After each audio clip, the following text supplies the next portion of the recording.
a Juan Pablo Costa, es analista del CEPA, el Centro de Economía Política Argentina, y lo saludamos. Hola Juan Pablo, ¿cómo estás? Gracias por atendernos. Hola, ¿cómo están? Buenas tardes. Hola. Muy bien, muy bien. Aquí estamos, yo soy Mauro, estamos con Camila en vivo en la radio de la Universidad de La Matanza, como todos los días. Y es este programa que se llama Hay que seguir, y es un poco como está la economía, ¿no? Hoy y hay que seguir, hay que ir para adelante, hay que ver qué pasa. Primero para empezar con tema inflación. Venimos del dato que se conoció ya la semana pasada y con una situación que hoy se está mostrando, ¿no? Como la primera y la segunda semana de abril un poco a la baja. ¿Cómo venís observando vos, ustedes que hacen un análisis de esto en relación a los precios? Mira, a ver, lo primero que hay que decir es que si vos analizas, vamos a situar un poco los datos duros, pero también el análisis más, si se quiere, de tipo más político respecto a la interpretación que hace el gobierno de estos números. El dato de 11% está más o menos en línea con lo que se esperaba, quizás un poquito por abajo. Recordemos que el índice de Cava, ¿no?, de la Ciudad de Buenos Aires, que se publicó la semana pasada, dio 13%, un poquito más, creo que 13,1%. Por eso se esperaba quizás algo entre 11, entre 10 y 13, bueno, finalmente da 11. El gobierno obviamente esto lo muestra como una gran victoria, ¿no?, en el camino de la desinflación, y ya empieza a entusiasmarse con la posibilidad de tener el mes que viene el índice correspondiente a abril de un dígito, ¿no?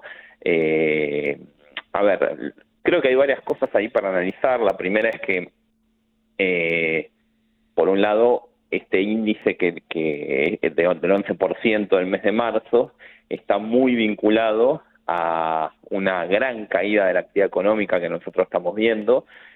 Todos los índices adelantados que vos puedas consultar, me refiero de todo lo que son los despachos de cemento, la industria siderúrgica, la producción automotriz, el patentamiento, tanto de autos, de motos, todo lo que son los índices, los informes de venta minorista, todo da caídas realmente muy fuertes durante los últimos meses, acompañado obviamente de una caída muy fuerte de los ingresos en general, de los salarios y de las jubilaciones y de los saberes jubilatorios.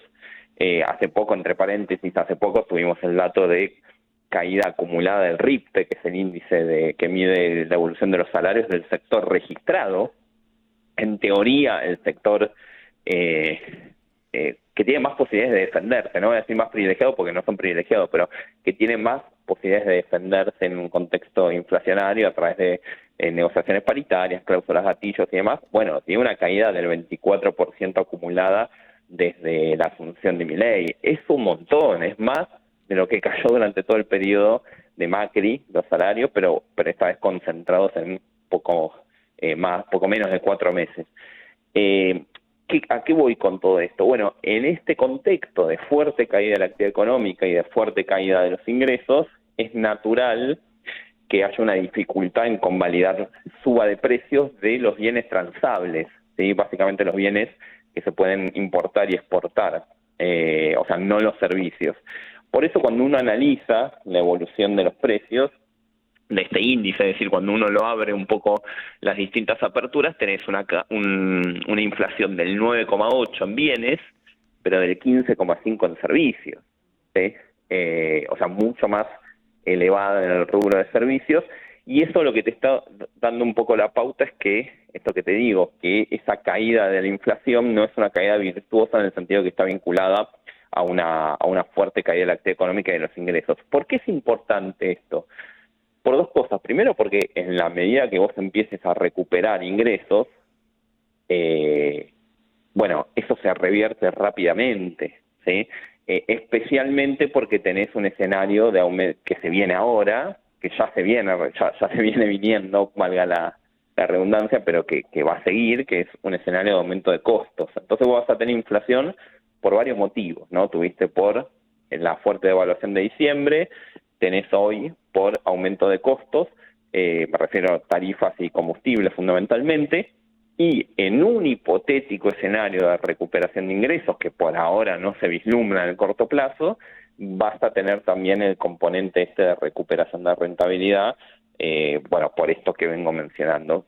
Todo eso a vos te configura un panorama bastante complejo, en el que la necesidad, o sea, lo que está haciendo el gobierno, que es anclar el programa económico en los salarios, es decir, que los salarios, los ingresos, yo digo salario, pero los ingresos en general, que son los que están pagando el pato, porque son los que no están aumentando en línea, claramente en línea con la inflación, a tal punto que el gobierno ni siquiera está aceptando homologar paritarias que ya han sido acordadas entre el sector empresario y los trabajadores, distintos gremios, ahí está, bueno, camioneros, hay distintos gremios que ya han firmado convenios paritarios, o sea, han llegado a un acuerdo y el gobierno se niega a homologar esas paritarias justamente con la intención de que los salarios se mantengan siempre por debajo y sean los que funcionan como ancla. Yo lo remarco, digo, porque es un gobierno que hace gala, ¿no?, de la cuestión de la libertad, de la libre negociación entre las partes y que el Estado no tiene que meterse en regular absolutamente nada, y el Estado desregula absolutamente todos los precios, desregula los precios de las prepagas, de los alimentos, de los combustibles, etcétera, etcétera, salvo el salario, en donde regula, pero no para poner un piso, sino para poner un techo. Entonces ahí hay un problema también vinculado a la recuperación de los ingresos, y esa es la otra pata, ¿sí?, que yo quería mencionar, porque cuando uno habla de inflación tiene que hablar también de ingresos. La inflación es la evolución de los precios, tenemos que hablar cómo evolucionan los salarios también para ver realmente el ingreso real, si está aumentando o está cayendo. Bueno, en este caso los ingresos están mal, ¿sí? Mencionaba recién la caída del RIPTE, por eso te da un escenario de fuerte caída real de los ingresos, con lo cual digo, en un escenario, a ver, yo no festejaría una inflación del 11% mensual, que es una inflación muy elevada, en un contexto muy recesivo y con ingresos a la baja, ¿sí? Entonces, si en ese contexto vos seguís teniendo una inflación del 11%, ¿qué te espera en un contexto en donde vos puedas mejorar ingresos, la actividad económica empieza a repuntar, etcétera, etcétera, ¿sí? Por eso digo, hay una complejidad ahí, y todo esto sacando el debate que ya se está instalando respecto a una posible devaluación, ¿no? Porque el gobierno devalúa fuertemente en diciembre, luego establece este crawling peg del 2% con una inflación muy elevada. En los hechos esto implica una apreciación del dólar, es decir, un fortalecimiento del peso, y por lo tanto ya los sectores exportadores están diciendo que con este tipo de cambio actual ellos no quieren liquidar, ¿no?, que se viene la cosecha gruesa. Entonces piden una nueva devaluación. Bueno, ahí se viene es una pulseada que seguramente vamos a tener este mes y el mes que viene entre los sectores exportadores y el gobierno por la fijación del tipo de cambio, que obviamente en la medida que el gobierno no logre termine cediendo, si es que termina cediendo a esa devaluación, es algo que también te va a impactar en los precios, ¿no? Hablas de una especie de encrucijada, ¿no?, en la que está el gobierno de que la recuperación económica le puede traer aparejado el aumento de la inflación, ¿no? Digo, esto anclado, Sí, como decís, el salario. insisto que en principio no es lo que se ve, ¿no? No es lo que se ve en la recuperación económica en el corto plazo. Vos lo mencionabas recién, el mismo Fondo Monetario en sus previsiones de crecimiento ve un escenario de recesivo para la Argentina, ¿no?, de caída del producto. Pero lo que digo es, aún en un escenario de posible recuperación, bueno, vas a tener este problema adicional. Si vos tenés estos niveles de inflación en un escenario tan recesivo que el mismo Fondo Monetario te lo está diciendo, bueno, ¿qué te espera en un escenario de crecimiento que en general la inflación suele despertarse un poquito más, ¿no? Hay un debate también no sé si es más de economistas o de pensadores, que es esto de aplicar políticas de países desarrollados en países en vías de desarrollo o países del tercer mundo, Sí. como quiera decir, ¿no? Pero vos pensás que en base a otra de las cuestiones también que está pensando el gobierno, esto de meterse en el tema de prepagas, más allá de que te dicen, no, es por un tema de la cartelización, no es que lo queremos regular, también en la intervención que se hace para planchar el dólar, ¿no? Hay tal vez un cambio en el pensamiento o en el modo de llevar adelante los controles o las riendas de la economía por parte del gobierno, que o venía pensando una cosa y tiene que hacer otra, o es un poco por la galería, ¿no? Esto de decir porque hace 3 semanas que vienen diciendo vamos a hacer algo con las prepagas, que finalmente no se hace nada. No aparece. No, yo creo que tiene que ver con, bueno, primero una cuestión más discursiva, claramente, en donde ante el malestar social creciente por algunas situaciones puntuales, por la situación en general, obvio, pero además por algunas situaciones puntuales como el caso de las prepagas, que está generando muchísimo malestar. Lo mismo está pasando con el tema de la educación privada, por eso salen justamente con estos puntos, ¿no? Sale Caputo a decir, bueno, se les fue la mano a las empresas de medicina privada, anuncian este sistema de voucher, ahora Macri en la ciudad de Buenos Aires también anunció un sistema parecido de voucher de subsidio a las familias que no pueden pagar la educación privada subsidiada, o sea, básicamente lo mismo. Yo creo que tiene que ver primero con una cuestión de más discursiva, de intentar mostrar que estás en el tema, que estás preocupado y que algo, estás pensando hacer algo, ¿sí? Y después yo creo que sí hay algunos elementos no sé si de haber readecuado la política, te diría que tanto no, pero sí quizás de picardía y de entender que no todo se puede regular de manera tan inmediata. Y creo que el principal ejemplo es el cepo, el famoso cepo, el mal llamado cepo quizás, pero los controles de cambio, ¿sí? A diferencia de la política que impulsó el macrismo, obviamente era otro contexto, otra Argentina, con posibilidades de tomar financiamiento para financiar el gradualismo, etcétera. Bueno, hoy no tenés esa posibilidad y el gobierno no abre el cepo, ¿sí? Por eso logra acumular divisas.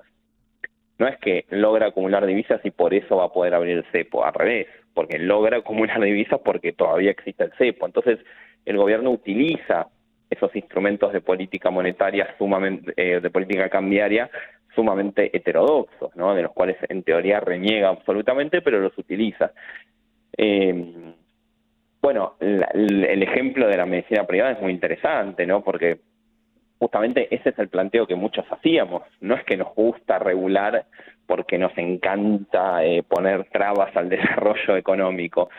Muchas veces los sectores más heterodoxos de la economía que plantean la necesidad de regulaciones, justamente lo que vemos son mercados muy no competitivos, básicamente, es decir, mercados en los que si vos desregulás no va a haber una competencia sana entre distintas empresas del sector privado, sino que lo que va a haber son distintos elementos distorsivos del mercado. Uno de ellos es, por ejemplo, la cartelización, cuando tenés un alto grado de concentración en oferta, como es el caso de la medicina privada, donde vos tenés 3 prestadores, concentran todo el mercado prácticamente. No, todo el mercado no, pero una gran parte, ¿sí? Ahí es Galeno, Swiss Medical y OSDE.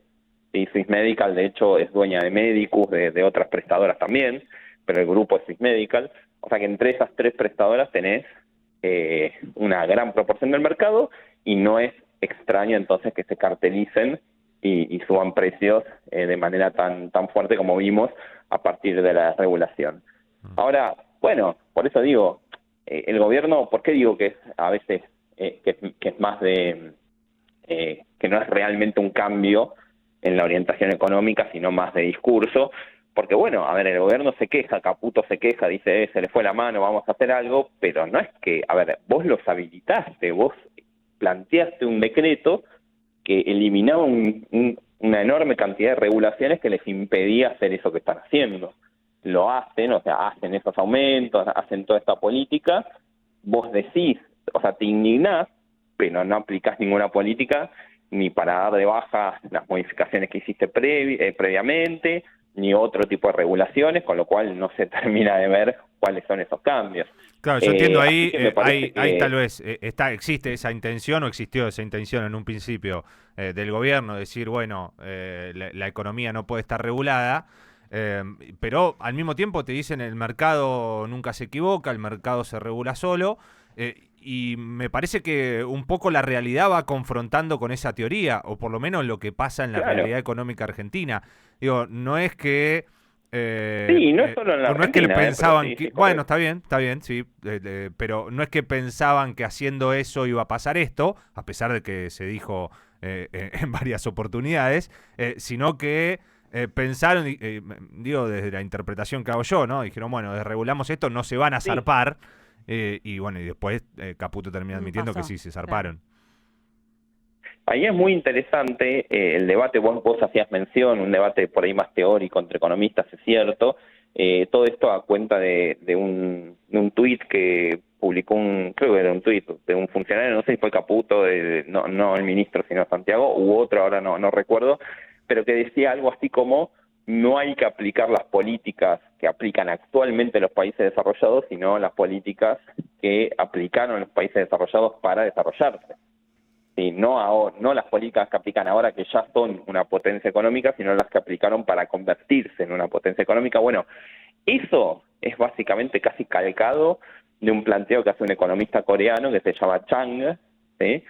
Y que es uno de los máximos pensadores de la heterodoxia, ¿sí? Justamente lo opuesto a lo que ellos dicen. Por eso digo, ahí hay una cosa que no se entiende, si es que es falta de formación teórica y es cierto eclecticismo en los debates económicos, pero porque efectivamente cuando vos ves los países más defensores del libre mercado, son países defensores del libre mercado ahora, es decir, una vez que ya que ya tienen un estadio de desarrollo tal, ¿sí? Y cierta capacidad, digamos, de exportación y de penetrar en otros mercados. Por eso son libre mercadistas, porque quieren la libertad de comercio para poder ellos expandirse a otros mercados. ¿Y a eso cómo han Cuando llegado? no estaban en esa situación, no lo eran. Digo, el Reino Unido era el menos favorable al libre mercado hace algunos siglos, y sin embargo hoy se lo reconoce como uno de los máximos exponentes, ¿sí?